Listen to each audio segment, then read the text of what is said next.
Imagine holding a small, perfectly smooth band of gold in the palm of your hand. Yeah, just a very simple, unassuming object. Right, exactly. At first, it just feels cold and maybe a little heavy. Mm-hmm. But as you hold it, it begins to warm up against your skin, becomes oddly comforting, Oh, yeah. almost familiar. Yes.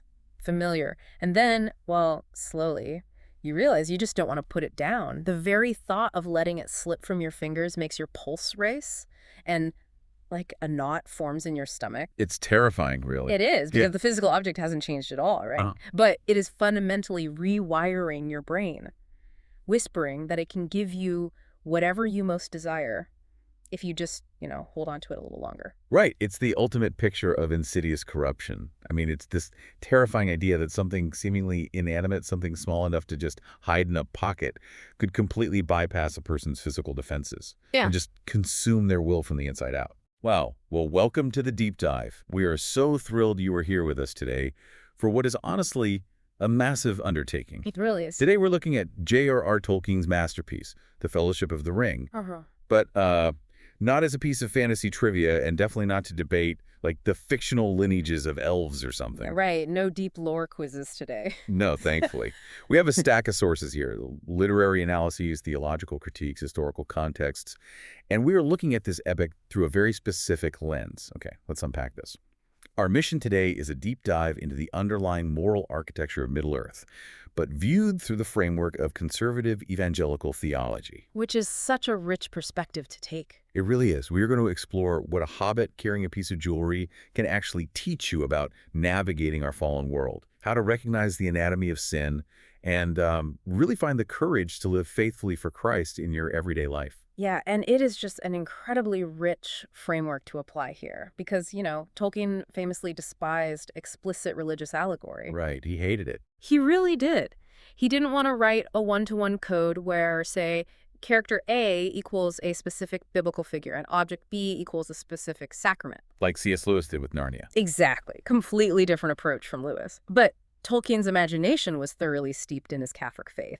So the soil of the world he created is completely saturated with Christian metaphysics and biblical truth. Which means we can pull so much out of it. Absolutely. Because of that foundation, the underlying moral reality of Middle-earth maps just beautifully onto historic Protestant and evangelical convictions. So establishing the ground rules of that moral reality seems like, well, the best place to start.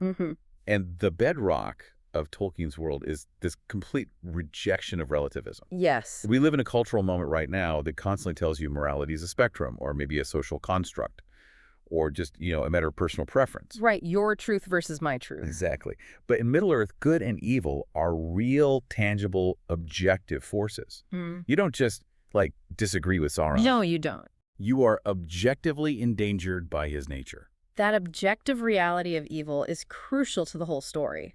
But what's fascinating here is how that evil actually operates. Tolkien relies on what theologians call an Augustinian view of evil. Okay, named after Augustine, the early church father, right? You got it. In this theological framework, evil is not an independent, co-equal force battling good. It isn't a yin and yang situation where darkness and light are just two sides of the same coin. Oh, so it's not like they're equal opposites. Not at all. Augustine argued that evil has no original substance of its own. It is a privation. A privation. Right. Okay, what does that look like practically? Think of it like a shadow. A shadow isn't a thing itself. It's just the absence of light. Or think of a cavity. A cavity is just the rotting away of a good tooth. Ugh, great analogy, but ouch. Right. But the point is, evil cannot create anything original. It can only corrupt, twist, and pervert what was originally made good. Oh, wow. That makes so much sense when you look at Sauron. He is a corrupter. He's not a creator. He doesn't have the divine spark to bring something out of nothing. Exactly. He is entirely incapable of creating life. Yeah. And the text illustrates this vividly with the orcs. Oh, right, the orcs. Yeah, they aren't some new, dark species that Sauron just invented from scratch in a lab. They are elves. Which is so tragic to think about. It really is. They were creatures of immense beauty and light that have been captured, tortured, and physically deformed by dark power over millennia. Evil is entirely parasitic. Parasitic, that's the perfect word for it. And this maps perfectly onto the conservative evangelical understanding of sin. Sin isn't just a simple misunderstanding, and it isn't an original creation. It is an objective rebellion, Yeah. a tragic vandalism of God's originally good creation. A vandalism of God's creation. Wow. Which puts the One Ring in a completely different light then. Yes, it does. It isn't just a magic trinket that grants invisibility so you can sneak around. It is the physical embodiment of this parasitic corruption. It's an engine of idolatry. Absolutely. But I do struggle with how we translate this to daily life. Like, a common comparison I hear is to say the ring is like a modern addiction. Like the way a smartphone just grips our attention, or the way the pursuit of wealth or career status can completely consume someone's life. But addiction feels largely behavioral, whereas the ring operates on a cosmic, almost sentient moral level. Yeah. Does that psychological comparison actually hold up to the theology? It actually holds up remarkably well when we dive into the biblical theology of idolatry. Really? How so? Well, in the Old Testament, idolatry isn't just, bowing down to a wooden statue. It's taking any created object or desire and elevating it to the position of ultimate trust. Ah, okay. Making a good thing an ultimate thing. Exactly. It's the pursuit of autonomy and power apart from God. And the ring promises absolute autonomy and control. It appeals directly to a concept found in the Hebrew texts called ta'ava. Kava. Okay, what does that mean? It translates roughly to a strong, inordinate desire or a craving for the forbidden. So it's basically the Genesis 3 temptation all over again. Yes. The serpent in the garden saying, if you take this fruit, you will be like God. It is that exact dynamic. I mean, think about it. The serpent didn't offer Adam and Eve a magic spell or a sword. Right. He offered autonomous knowledge and power. He offered them the illusion that they could define good and evil for themselves, completely independent of their creator. And the ring functions the exact same way. It amplifies what's already inside them. Yes, it amplifies existing desires, even the noble ones. Take Boromir, for example. He genuinely wants to save his city, Gondor, from destruction. Which is a good thing. It's a very good thing. Or think of Samwise Gamgee. In a fleeting moment of temptation, the ring makes him imagine turning the entire world into a beautiful, flourishing garden. Classic Sam. Just wants a big garden. Right, but the ring takes those good intentions and twists them into a lust for absolute mastery. It promises you the world, but its actual function is to enslave your will. And if you want to see the long-term, terminal effects of that enslavement, you just have to look at Gollum. Oh, Gollum, yes. Gollum is the terrifying logical conclusion of what willful bondage to sin does to a person over a long period. One of the source analyses we're looking at coined this term Gollumization, and it is honestly haunting. Gollumization perfectly captures the biblical doctrine that sin darkens the mind and hardens the heart. Let's look at the mechanics of what the ring actually does to the person wearing it. Okay, let's do it. Its primary immediate power is invisibility, right? But metaphorically, that invisibility is absolute isolation. Oh, man. It literally rips the wearer out of the physical world and places them in a shadowy, wraith-like realm. It cuts them off from community, from sunlight, from reality. It completely disintegrates their identity. Yes, it does. Yeah. Gollum has been hiding in the dark, clutching his precious for centuries. The isolation has physically and morally deformed him. Early church theologians, like Martin Luther building on Augustine, used a Latin phrase to describe the nature of sin. Incurvatus insciage. Incurvatus insansa. Okay, what's the translation there? It means curved inward on oneself. Curved inward. Like a psychological black hole. That's a brilliant way to put it. It's exactly like a black hole. Every external relationship, every outside truth, every capacity for love gets bent and sucked into the massive gravity of one's own ego. Until nothing else exists. Right. Gollum is the ultimate manifestation of a soul curved entirely inward. He has lost his name, he has lost his people, and he has literally fractured his own sanity into two warring personalities. It's such a chilling picture, and it forces anyone reflecting on this, it forces you, the listener, to look at your own life and ask, what are the rings we carry? Heavy question. It is. What are those areas, whether it's a massive career ambition or a need to constantly control a relationship or just a hidden habit, where we grasp for autonomy rather than trusting God? Because the mechanism is identical. The promise of ultimate control always, eventually, leads to profound isolation. It does. That is the grand delusion of sin. It promises you absolute freedom, but the delivery mechanism is solitary confinement. Man, that's heavy. But, this raises a massive glaring logistical problem for the story, and honestly, for our own lives. What's that? If evil is this objectively powerful, and sin is this deeply corrupting, operating like a black hole that you just can't escape, how in the world do you defeat it? Right. Because you clearly can't defeat the ring by matching its power. You can't just build a bigger black hole. That just makes a worse problem. No, that never works. And you can't just muster up a bigger, stronger army to smash it. The solution requires a completely counterintuitive approach. Which brings us to the profound theme of divine providence. This is everywhere in the Fellowship of the Ring, even though, strangely, God is never explicitly named in the book. Right. There's no formal religion practiced by the characters at all. None. They don't have temples, they don't perform rituals, yet they're constantly operating within a world governed by a benevolent, sovereign oversight. Yeah, there is this incredible conversation early on where Gandalf drops a massive revelation on Frodo. Frodo is just overwhelmed, wondering why this ancient evil thing ended up in his quiet little living room in the Shire. Poor Frodo. I know. And Gandalf tells him that there was more than one power at work. He says Bilbo was meant to find the ring, and Frodo was meant to have it. And he explicitly clarifies that this was not by the design of the ring's evil maker. That specific word, meant, is the absolute key here. In Hebrew theology, this concept is known as hashgacha, which is divine providence. Hashgacha? Yes, it's the belief in an invisible hand that orchestrates history. Throughout the story, the characters frequently attribute narrow escapes or weird coincidences to luck or chance. Yeah, you hear that a lot, as luck would have it. Right, but the wise characters like Gandalf or Elrond, they constantly reinterpret those moments as the workings of a higher purpose. The world of Middle-earth is not some cosmic accident abandoned to blind fate.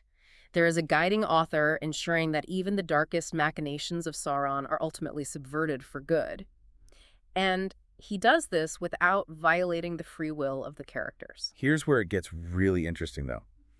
When you look at who this providence chooses to carry out the most important mission in the history of the world, it is mind-blowing. It really is a shock. The saviors of Middle-earth aren't the towering elven lords with millennia of wisdom. They aren't the great human warriors swinging massive broadswords. They are hobbits. Just hobbits. These short, unimpressive, profoundly unathletic creatures whose greatest cultural achievements are brewing good ale, eating 6 meals a day, and growing spectacular root vegetables. Which sounds like a great life, honestly, but it is a radical subversion of expectations. And it connects directly to the Apostle Paul's writings in 1 Corinthians 1, verses 27 through 29. What does Paul say there? Paul writes that God specifically chooses the weak and foolish things of the world to shame the strong and the wise. Think about the Council of Elrond. Okay, yeah. You have the greatest minds, the most ancient nobility, and the fiercest warriors of the age all gathered in one circle. And they come to a terrifying realization. Worldly power cannot defeat Sauron. Right, because if an elven king or a human lord takes the ring to fight Sauron, they will just become a new Dark Lord. Exactly. The ring will use their immense power and nobility to dominate the world in just a slightly different flavor of tyranny. Exactly. The only way to win is to walk a path of absolute weakness. The weapon must be destroyed, not wielded. But let's pause and really think about the terror of that strategy for a second. If you are Elrond, and the stakes are literally the genocide of your people and the eternal darkness of the world, it defies all rational logic to hand the ultimate weapon to a hobbit and say, hey, good luck walking into the fiery heart of enemy territory. Yeah, it sounds insane. It's like sending a middle schooler with a backpack to defuse a nuclear bomb while the entire special forces team just sits back and watches them walk away. Doesn't that just seem reckless? From a purely worldly military perspective, it is absolute folly. I mean, Gandalf himself admits this. He says to the council, "Let folly be our cloak, a veil before the eyes of the enemy." Oh, so it's a strategic folly. Yes, Oh. because Sauron's mind is entirely consumed by power and domination. He literally cannot comprehend that anyone would possess the ring and seek to destroy it rather than wield it against him. Wow. His own pride creates a massive blind spot that the hobbits can just slip right through. But from a theological perspective, this is exactly how God operates to magnify his glory. Paul says God chooses the weak so that no human flesh can boast in his presence. That makes sense. If a great warrior defeated Sauron, humanity would praise the warrior. By using a hobbit, the victory clearly belongs entirely to God's providence. There is an incredible comfort here for anyone listening who feels unequipped, or maybe you feel small. obscure, or completely overlooked by the important people in your current season of life. Hmm. The overarching narrative of redemption doesn't require worldly elite status. It specifically relies on the humble. The hobbits of the world are the ones who ultimately shake the towers of the great. It's beautiful, but recognizing that God uses the weak leads to a pretty brutal practical reality. How so? Well, how do the weak actually carry out this mission? Because they don't just get teleported to the finish line, you know? They have to walk a grueling, seemingly impossible path. And that path is defined by unimaginable sacrifice. At the Council of Elrond, after all the fierce debate and the devastating realization of what has to be done, there is this heavy, oppressive silence. Nobody wants to volunteer. Exactly. No one wants to volunteer for a suicide mission. And then Frodo, this quiet little hobbit, stands up and says, "I will take the ring, though I do not know the way." It is just one of the most powerful lines in literature. It really is. It is the ultimate expression of the obedience of faith. And the theological parallels here map directly to the figure of the suffering servant in the book of Isaiah, specifically Isaiah 53. The suffering servant. Right. The Hebrew concept of the Ebed, the servant, is someone who voluntarily takes on profound affliction and suffering for the sake of others. Frodo accepts a duty that he knows will be painful and likely fatal, not for his own glory, but for the salvation of Middle-earth. He steps forward without a map, without a clear strategy for success, and without an army. He is armed with nothing but obedience. It deeply echoes Christ in the Garden of Gethsemane, setting his face toward Jerusalem, knowing the cross awaited, yet saying, "Not my will, but yours be done." Frodo's journey is a vivid picture of cruciform discipleship, Cruciform discipleship. taking up a cross and walking a path of substitutionary sacrifice. And the purity of Frodo's sacrifice becomes so stark when you contrast it with the temptation of the other powerful figures in the story. Oh, absolutely. You have Boromir, of course, but even the wisest beings, like Gandalf and Galadriel, are deeply tempted by the ring. Boromir asks the classic pragmatic question, "We have this weapon, our people are dying, why can't we just use the power of the enemy to do good? Why not use it to save innocent lives?" Honestly, it sounds so reasonable. It sounds reasonable because it appeals to our modern obsession with utilitarian efficiency. Yeah, totally. The belief that the ends always justify the means. If the goal is good, like saving Gondor, then using a dark weapon to achieve it must be acceptable. Right. But this is a complete spiritual delusion. Why is it a delusion? When you view this through the lens of the Gospel of Matthew, specifically chapter 4, the parallels to Christ's temptation in the wilderness are just impossible to ignore. Oh, when Satan takes him to the mountain. Exactly. Satan takes Jesus to a high mountain and offers him all the kingdoms of the world and their glory. He essentially offers Jesus immediate political dominance. Right. He says, "You can rule right now. You can feed the hungry, establish justice, and enforce peace without ever having to endure the agony of the cross. Just bow to me." Wow. Jesus rejects it instantly because you cannot achieve God's righteous ends using Satan's unholy means. The means corrupt the end. You can't use a tool of domination to establish a kingdom of peace. So when Frodo offers the ring to Galadriel, one of the most powerful elves in the world, she faces this exact wilderness temptation. She does. She envisions herself as a queen, beautiful, terrible, and absolute. She could overthrow Sauron in an instant, but she pulls back. She refuses. If we connect this to the bigger picture, in refusing, she embodies a profound theological concept called kenosis. Kenosis. Okay, let's unpack that. This is a Greek term found in Philippians chapter 2. It means self-emptying or the voluntary renunciation of power. Okay. Yeah. The Apostle Paul writes that Christ, even though he existed in the form of God, did not consider equality with God something to be grasped. Instead, he emptied himself, taking the form of a servant. So Galadriel's doing that too. Exactly. Galadriel passes her ultimate test by refusing the ring and saying, "I will diminish and go into the west and remain Galadriel." She chooses kenosis. She realizes that true power is found in yielding, not grasping. It's a total rejection of the world's definition of power. And what's fascinating is how this ideological clash isn't just internal to the characters, it is baked into the very architecture of Middle-earth. Oh, the environmental contrasts are brilliant. Yes, the sources highlight this brilliant contrast between the environments. There is a distinct worldview presented here regarding industry and modernity. You have what we could call the Babel impulse. The Babel impulse, I like that. Yeah, think of Barad-dûr in Mordor, or Saruman's Tower of Orthanc at Isengard. These are massive, dark, mechanized towers. They're surrounded by gears, smoke, and the clear-cutting of ancient forests, all built for self-exaltation and total control. That Babel impulse, which obviously references the Tower of Babel in Genesis 11, is the human attempt to seek ultimate security and make a name for oneself through physical dominance and technological hubris. Right. It's literally an architecture of defiance. But contrast that with the Shire. You know, the Shire. The Shire represents an agrarian, creation-honoring mindset. It is rooted in the soil. The architecture is built right into the hillsides, subservient to the natural world and to communal life, rather than dominating it. It's a place of generational tending, of gardens and shared meals. But here's the catch. A hobbit from the Shire, committed to kenosis, committed to the path of the weak, and refusing to use weapons of domination, is entirely defenseless in a world full of dark towers. Man, that's true. If you commit to carrying a burden of absolute corruption and you actively reject worldly power, isolation becomes a death sentence.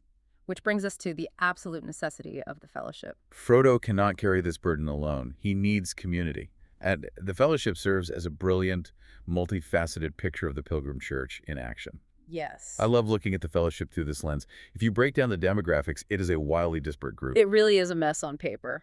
Total mess. You have 4 hobbits, a wizard, an immortal elf, a deep earth dwarf, and 2 men from entirely different political realms. In the historical context of Middle-earth, this is absurd. Yeah, elves and dwarves have thousands of years of deep-seated animosity and racial prejudice. Right, and men are often viewed with suspicion by the other races as weak and easily corrupted. It is exactly like the messy reality of a local church congregation. It really is. You gather a group of people with vastly different socioeconomic backgrounds, different political leanings, different ages, and all this historical baggage, and you bind them together under a singular, desperate mission. The Apostle Paul writes extensively about this in 1 Corinthians 12 when he describes the church as one body, many members. Right, the eye and the hand. Yes, the eye cannot say to the hand, I don't need you. The fellowship beautifully embodies this unity and diversity. Legolas the elf and Gimli the dwarf shouldn't be friends, yet they become the closest of brothers. Bound by covenantal love. Exactly, a love that completely transcends their historical beef. They also embody the command in Galatians 6 to bear one another's burdens. This isn't a casual group of traveling buddies. It is a community marked by costly, self-sacrificial love. You see that costly love in every single member. Look at Aragorn. He is the rightful king of the realm, but he operates as a hidden servant. He wears worn-out ranger clothes, sleeps in the dirt, and constantly risks his life to protect the hobbits without demanding they bow to him. He's the servant king. Yes. And then you have Samwise Gamgee. Sam is just the beating heart of the story. Samwise is the perfect illustration of a Hebrew concept called hesed. Hesed. What does that mean? It translates to steadfast covenantal loyalty. It is a fierce, unbreakable, loving kindness.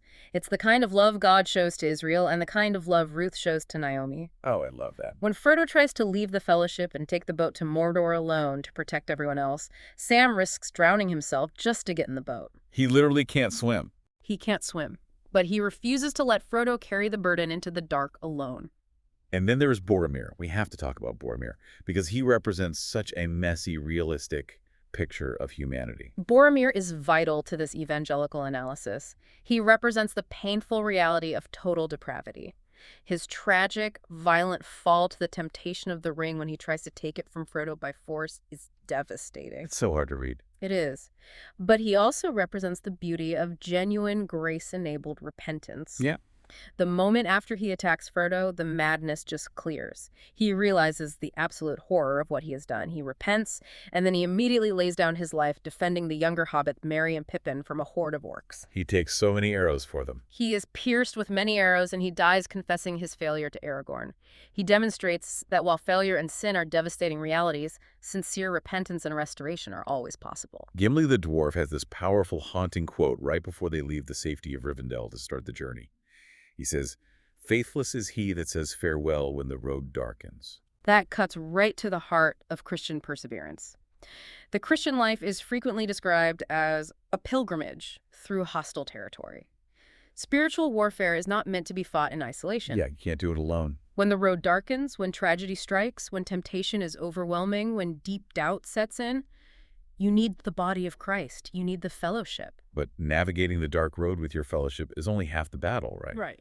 What happens when you encounter the people who are actively trying to destroy you, or the people who have caused immense damage? This forces us to look at the profound tension between mercy and judgment in the story. And this brings us right back to Gollum and a pivotal conversation between Frodo and Gandalf early on. Right. So Frodo is terrified by the history of the ring, Mm. and he is lamenting the fact that Bilbo didn't just kill Gollum when he had the chance decades earlier. He's furious. He is. Frodo is indignant. He says, what a pity that Bilbo did not stab that vile creature when he had a chance. And Gandalf delivers what might be the most convicting, piercing rebuke in the entire narrative. Oh, it's so good. He looks at Frodo and says, pity. It was pity that stayed his hand. Many that live deserve death, and some that die deserve life. Can you give it to them? Then do not be too eager to deal out death and judgment, for even the very wise cannot see all ends. It is a stunning theological assertion. Gandalf is pointing out the sheer arrogance of human judgment. Wow. Our perspective is inherently partial, clouded by our own limited understanding, our emotions, and, honestly, our desire for immediate retribution. We only see a tiny fraction of the picture. Right, we don't know the future. Exactly. Only God sees the entire tapestry of history from beginning to end, and only God knows the hidden redemptive purposes he might be working out through incredibly broken, even vile lives. This speaks so loudly to our modern culture. We live in an era that is incredibly quick to judge. Oh, absolutely. We love to cancel people, to condemn them with absolute finality based on a snippet of information, and we are painfully slow to forgive. We love dealing out judgment. But Gandalf's wisdom, which is deeply rooted in the biblical framework of grace, calls anyone listening back to the reality of the cross. It is the ultimate reminder that the innocent one died for the guilty. If God dealt with us strictly according to what we deserve, none of us would stand. None of us. We are not the final arbiters of anyone's ultimate worth or destiny. We are called to practice mercy, to leave room for grace to do its slow, unseen work, and to leave final judgment to a perfectly just God. It takes so much humility. It requires immense humility to admit that we cannot see all ends. And, spoiler alert for the end of the story, if Bilbo hadn't shown that initial mercy, the quest would have failed. Oh, that's right. Gollum's survival was essential to the final destruction of the ring. Mercy is not a weakness, it is a literal mechanism of providence. So we've talked about grand theological concepts here. Augustinian evil, divine providence, the Pilgrim Church, cruciform discipleship. So what does this all mean for you, a normal person, right now, just trying to live your life? That's the real question. Frodo has this incredibly relatable moment of overwhelming despair.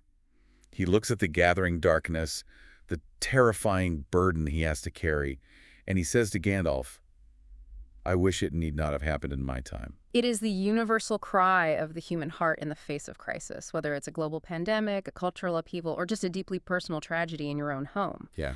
We all look at the pain and say, I want to live in a different era. I want to live in a simpler time when things made sense. But Gandalf's reply strips away that illusion. It really does. He says, so do I, and so do all who live to see such times. But that is not for them to decide. All we have to decide is what to do with the time that is given us. It is the ultimate anti-escapism message. I love that. Yeah. Anti-escapism. It is so easy to waste your emotional and spiritual energy wishing you lived in a different decade or under different circumstances, wishing you were dealt a different hand, but God, in His providence, has placed you here. Right here.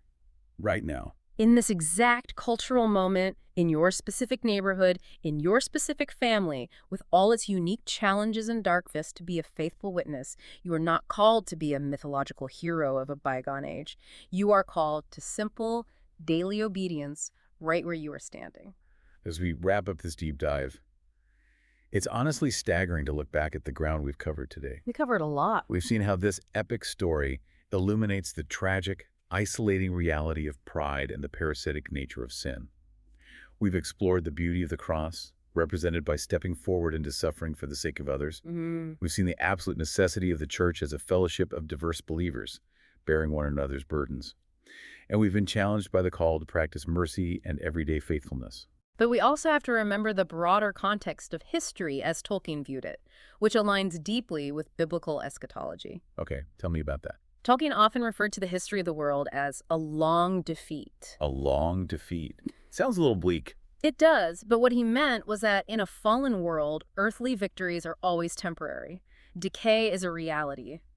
The elves leave, magic fades, empires eventually crumble. We will never build a perfect utopia on Earth through our own efforts. Right, because of the fall. Exactly.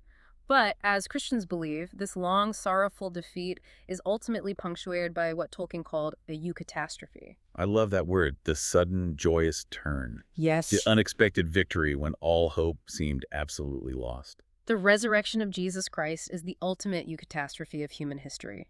The darkest moment, the literal death of the Son of God, was suddenly overturned by the blinding light of the empty tomb. Amen. We may face suffering, decline, and apparent defeat in our present moment, but we do so anchored in the eschatological hope of Revelation 21 and 22. We believe in the promised return of the King. Yes, we do. We believe that God will ultimately wipe away every tear and renew all of creation. The darkness is real, but it is not sovereign, and it will not last forever.